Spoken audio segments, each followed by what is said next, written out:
Hi everyone, thanks for tuning in. This is the final video for my entry into the big group build, and before I show the end result, I just want to say again thank you to Thomas Saltus and Jeff of Jeff's Model Garage for running this group build.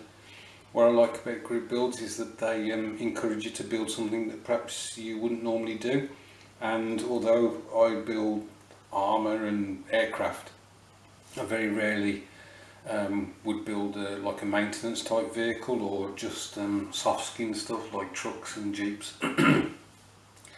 So thanks guys for running this. I know that you're not going to run it next year, but what I'm thinking is that I'll save up some pennies and try and get a 1/35 scale truck, military truck, and build that in 2 years time, but we'll see. Anyway, let's have a look at the end result. Okay, so here it is, 1/72nd scale US tank transporter known as the Dragon Wagon.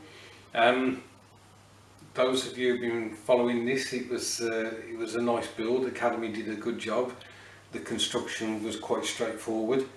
The chassis that's on the back of this, some of you guys may recognise from, I built a while back, and I just thought I'd throw it on the back just to give a bit more interest.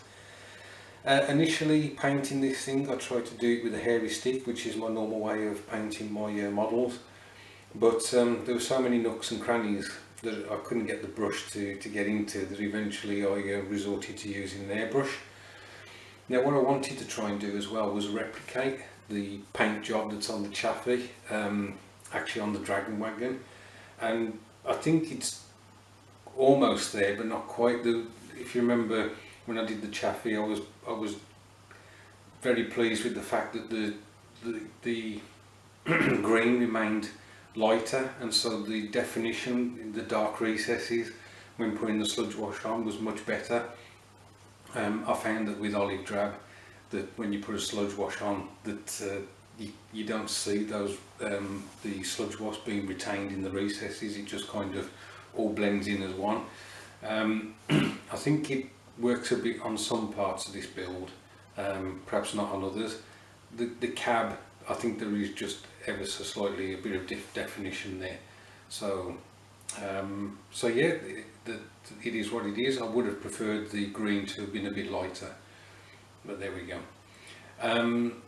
So the decals went down fine, as you can see. I actually didn't use my normal matte varnish on this. I tend to use Games Workshop's Purity Seal, but because I'm got the airbrush out more these days, I decided to buy a small bottle of Vallejo's matte varnish through the Model Air system. The only problem I seem to have is it didn't seem to be flowing so well through the brush. The Model Air paints work wonderfully through my airbrush, but the varnish seemed to